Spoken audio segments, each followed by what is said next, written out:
All right, today we're pulling back the curtain on Vancouver. But we're not talking about the picture-perfect city you see on postcards. Nope, we're diving into the history that's hidden just beneath the surface. The stuff that's dark, strange, and honestly, pretty unsettling.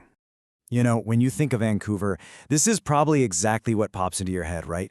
These incredible landscapes, that shiny, modern city tucked right up against the wild.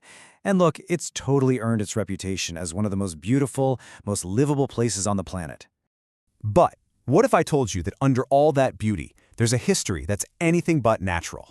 We're talking about a story that's packed with ghosts, monsters, some truly terrifying criminals, and mysteries so bizarre they'll make your head spin.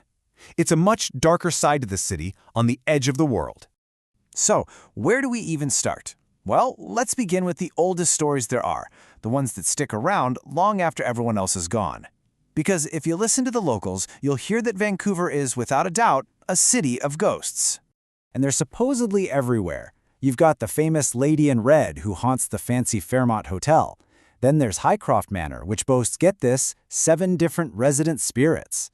And don't even get me started on Dead Man's Island, an old burial ground that totally lives up to its spooky name with stories of strange lights and wailing sounds. But Waterfront Station?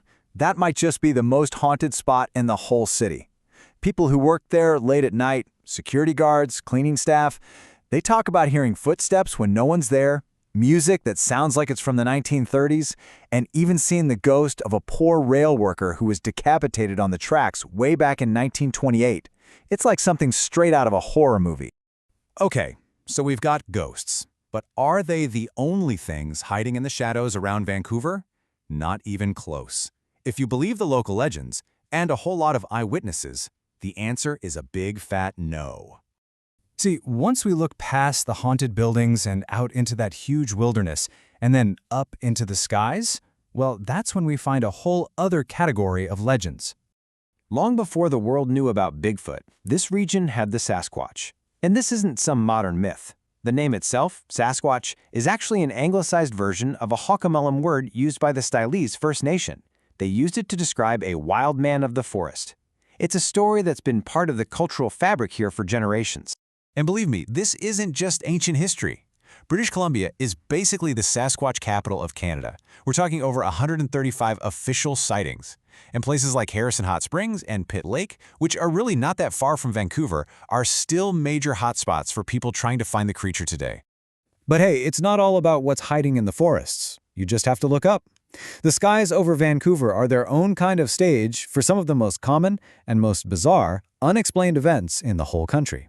I mean, year after year, Vancouver is consistently ranked as one of the top spots for UFO reports in Canada. Back in 2002, it was number 2, right behind Toronto. And just recently, you might have seen that viral video of these strange, colorful lights just dancing in the sky over the city. It got millions of views and got everyone asking that same old question: what in the world is going on up there?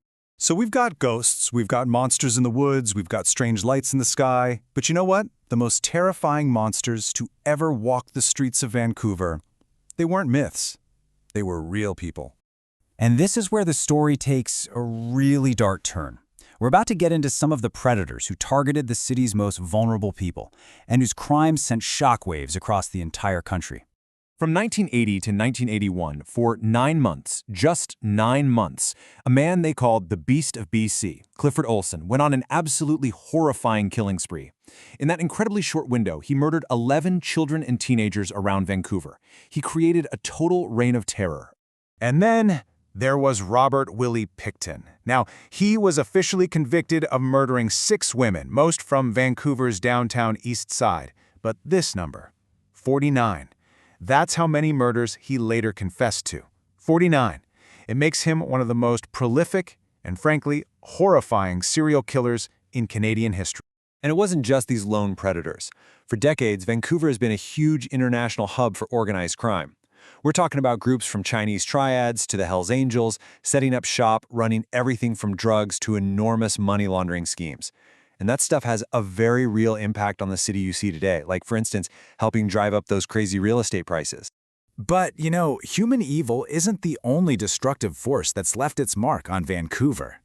Sometimes Mother Nature herself has decided to show her power here, unleashing fire, water, and the earth itself with absolutely devastating results. 600 to 1,000. Think about that. That's how many buildings were completely wiped off the map during the Great Vancouver Fire of 1886. Basically, the entire city at the time, just gone in a single day. But here's the part that's just mind-blowing. It happened in less than 30 minutes. A tiny little fire for clearing land got picked up by the wind, and poof! The brand new city of Vancouver was basically erased from existence. Just instantly. And it's being hit over and over again. You had the massive flood in 1948 that took out thousands of homes. More recently, those atmospheric rivers in 2021 turned into the most expensive disaster in BC's entire history. And through all this, there's this constant shadow looming over the city. The big one. That massive Cascadia earthquake that every scientist says isn't a question of if it's going to happen, but when. Okay, so between the ghosts, the monsters, the criminals, and the disasters, yeah, Vancouver has a pretty dark past. But you know what? It also has a history that is just wonderfully weird, full of secrets that aren't so much scary as they are bizarre. Let's go back to 2007, because that year was the start of one of the planet's strangest and frankly most unsettling mysteries. And it's still going on today, right on Vancouver's doorstep. Since 2007, more than a dozen severed human feet have washed up on the shores of British Columbia. And the weirdest part? They're almost always still inside a running shoe. Now, coroners have an explanation, sort of. They think the feet detach naturally from bodies in the water, and the shoes help them float. But why so many? And why right here? Nobody really knows for sure. And to finish off our little tour of the weird, how about this? Back in the 60s, for 3 whole years, Vancouver had an official, government-paid town fool. His job was literally just to hang out and stir up debate. And that natural wonderland, Stanley Park, yeah, not as natural as you think.